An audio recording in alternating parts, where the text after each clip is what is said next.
Misalnya tadi nir empati, kenapa orang ini menjadi tidak berkembang empatinya?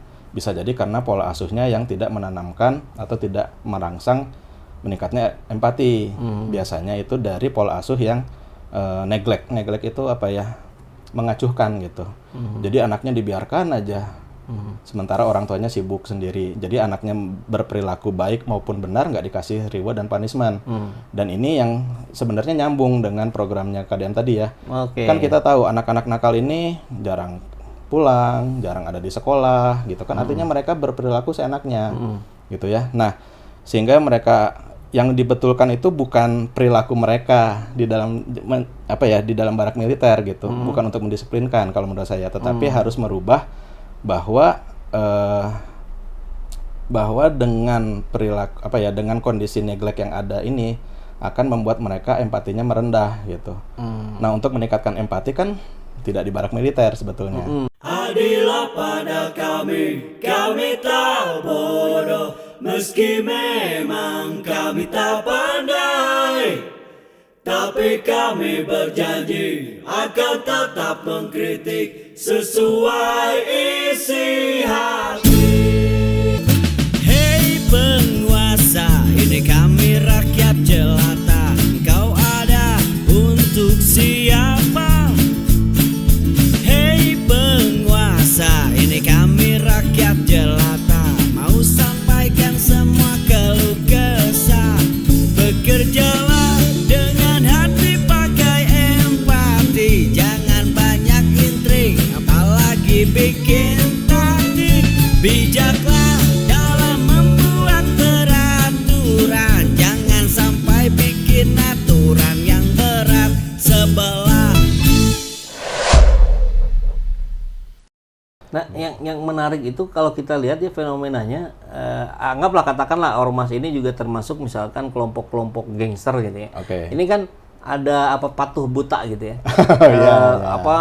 Atau istilah lainnya solidarity forever gitu ya. Jadi wah, itu belanya itu luar biasa gitu, gila-gilaan. Nah, apa yang menyebabkan itu? Apakah lagi-lagi jawabannya ke situ? Kan kalau ke faktor ekonomi kok kelihatan nggak terlalu nyambung gitu.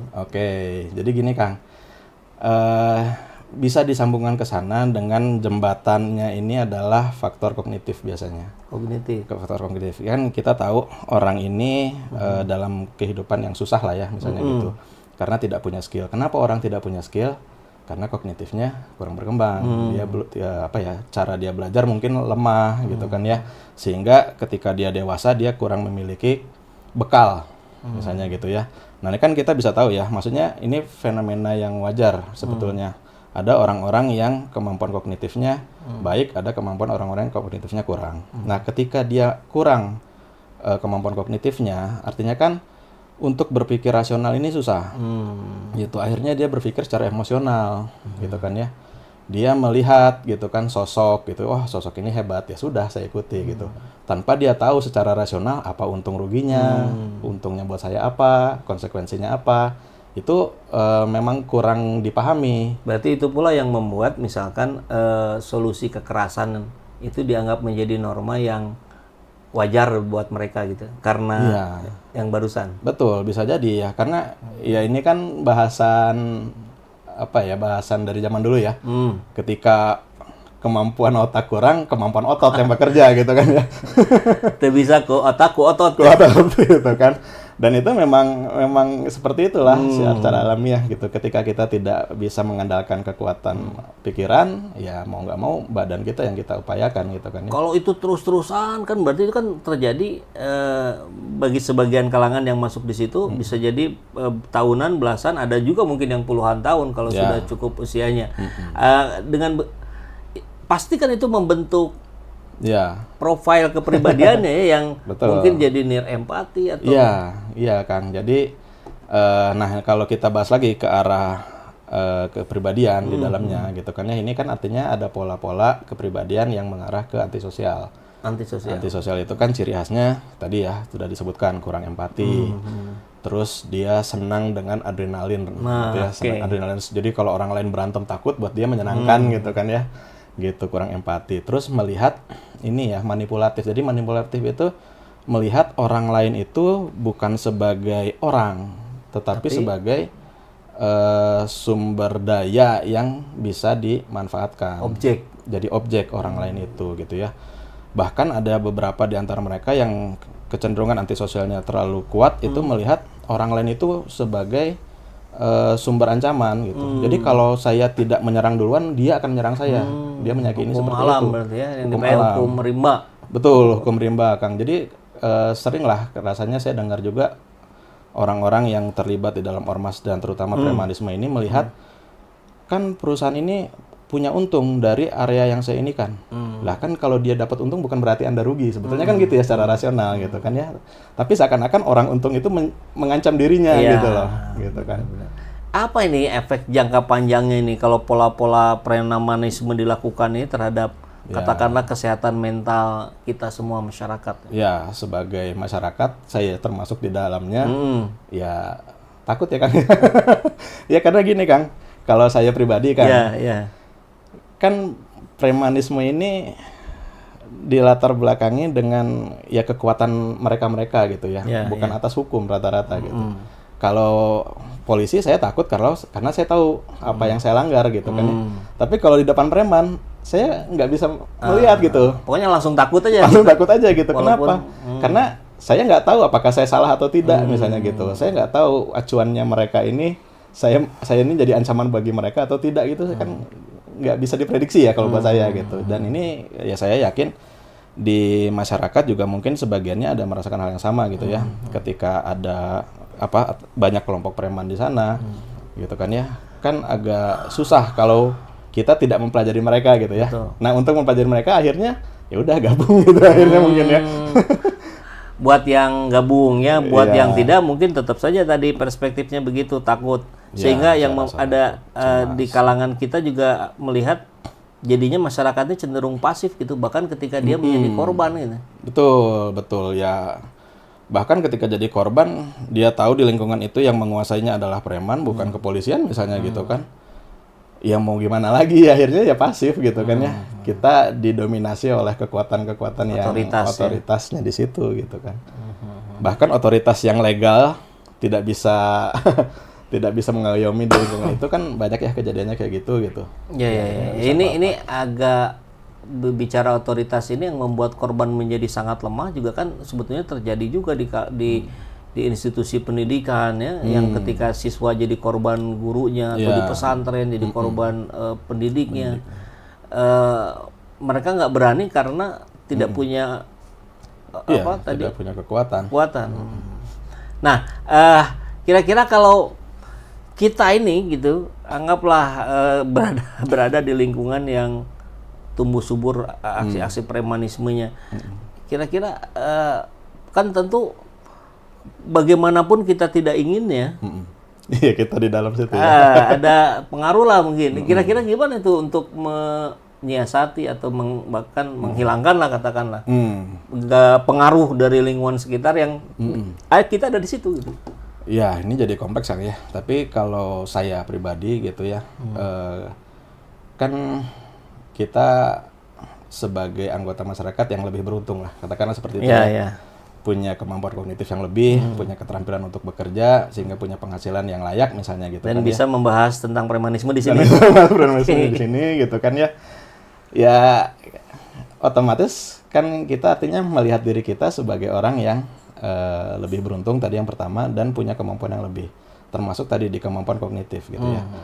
Harusnya kalau kita meyakini itu, ya kita punya rasionalisme cara pikir yang lebih masuk akal gitu kan ya. Melawan dengan preman-preman ini gitu. Kalau melawan dengan otot udah nggak mungkin, pasti kalah kita gitu kan ya. Tapi kan kita punya cara lain sebagai orang yang punya kemampuan kognitif yang lebih gitu ya. Apapun caranya pasti banyak gitu. Di antaranya tadi mungkin mau nggak mau melakukan aduan masyarakat misalnya gitu ya, datangi polisi. Itu kan cara yang legal, cara yang memang sebetulnya layak. Ya dijalani lah gitu, mau nggak mau gitu. Daripada kita menyerah pasif dan akhirnya yang paling parahnya ikut terlibat gitu kan ya. Kan nggak lucu. Atau bahkan kalau udah kayak gini ya mau nggak mau dihalalkan gitu, kita ikut terlibat tapi dengan batasan tertentu gitu kan ya. Kita tetap menjaga nurani kita gitu ya, conscience kita bahwa ya karena kita punya kemampuan kognitif yang baik, harusnya kita bisa membedakan dong mana yang boleh, mana yang tidak, mana yang baik, mana yang buruk, walaupun mereka melakukan yang bertolak belakang dengan kita, bukan berarti kita harus ikut kan, gitu, seperti itu. Walaupun pasti berat lah ya kalau kitanya ada di lingkungan itu. Baik, kita coba agak naik sedikit ke atas nih. Kita bicara solusi berbasis psikologi lah, kayak katakanlah begitu, untuk menghentikan pola-pola preman yang terjadi di sini nih. Kan kita dengar Gubernur Jawa Barat nih mulai menyasar pada bibit-bibit preman ya. Mungkin belum jadi preman tuh ya, karena sekolah. Masih SMA, SMP gitu. Yang nakal apa segala macam kirim ke barak militer. Kalau dulu tuh kirim ke pesantren, sekarang ke barak militer.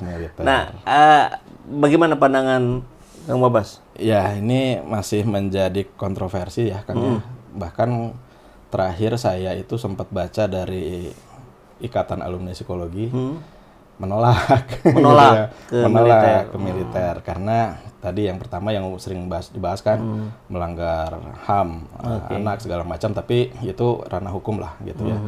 Sementara kalau saya lihat sebetulnya kalau kita ya tadi ya balik lagi karena ini saya psikologi klinis kan, saya melihatnya dari kacamata individu, kasus individualnya gitu ya. Kalau diyakini bahwa premanisme ini datang atau muncul dari kecenderungan perilaku antisosial, yang kita tahu antisosial itu kan orang-orang yang nirempati, orang-orang yang mencari adrenalin gitu ya, dan orang-orang yang melihat orang lain itu adalah objek bukan manusia gitu kan. Nah, ini kan artinya ada kesalahpahaman berpikir gitu kalau dalam konteks klinis ya kan ya. Kesalahpahaman berpikir. Misalnya tadi nirempati. Kenapa orang ini menjadi tidak berkembang empatinya? Bisa jadi karena pola asuhnya yang tidak menanamkan atau tidak merangsang meningkatnya empati. Biasanya itu dari pola asuh yang neglect. Neglect itu apa ya? Mengacuhkan gitu. Jadi anaknya dibiarkan aja. Sementara orang tuanya sibuk sendiri. Jadi anaknya berperilaku baik maupun benar nggak dikasih reward dan punishment. Dan ini yang sebenarnya nyambung dengan programnya KDM tadi ya. Kan kita tahu anak-anak nakal ini jarang pulang, jarang ada di sekolah gitu kan. Artinya mereka berperilaku seenaknya gitu ya. Nah, sehingga mereka yang dibetulkan itu bukan perilaku mereka di dalam di dalam barak militer gitu. Bukan untuk mendisiplinkan kalau menurut saya, tetapi harus merubah bahwa dengan perilaku dengan kondisi neglect yang ada ini akan membuat mereka empatinya merendah gitu. Nah, untuk meningkatkan empati kan tidak di barak militer sebetulnya, tetapi diberikan kasih sayang, gitu kan, diberikan perhatian. Nah, bagaimana ada sosok-sosok atau komunitas-komunitas yang bisa memberikan kebutuhan itu sebetulnya yang menjadi penting, gitu. Sehingga si anak ini menyadari, oh iya ternyata orang lain itu adalah sumber kasih sayang, bukan ancaman, gitu. Untuk anak-anak ya khususnya gitu, sehingga mereka melatih meningkatkan empatinya. Nah, kabar terakhir yang saya dengar dari barak militer itu di Lembang apa di Ciwidey, saya lupa tempatnya. Kak Seto udah datang ke situ. Ya. Jadi katanya dan dalam wawancara dengan wartawan, Kak Seto mengatakan ini fine katanya, karena yang disebut barak militer itu bukan pure 100% pendekatan militer. Nah, di situ juga ada pendekatan katanya psikologisnya, pendekatan apanya segala macam. Kalau memang betul catatan Kak Seto begitu, artinya ada masalah ya. Alhamdulillah kalau memang betul itu, artinya kan barak militer ini sebagai tempat. Ya, tempatnya nggak ada masalah gitu kan. Pendekatan militernya ada mungkin sekian puluh persen, psikologisnya gitu. Sekian puluh persen. Kan yang dikhawatirkan itu ketika masuk ke barak militer, mereka diajarkan dengan pola-pola militerisme yang ya sebagai orang awam termasuk saya membayangkannya adalah pelatihan fisik dong. Dalam militer itu kan namanya TNI kan dia diciptakan untuk bisa melawan ancaman dari luar gitu kan. Apakah anak-anak ini diajarin perangkah gitu? Itu yang ngeri gitu sebetulnya. Berarti penjelasan mungkinnya yang belum terlalu clear ke masyarakat sehingga muncullah pro kontra. Karena kan kalau kita lihat sebagian dari kawan-kawan kita komunitas pegiat psikologi juga kan sering bekerja sama dengan militer kan. Sering. Dan masuklah menjadi pemateri, menjadi apa segala macam.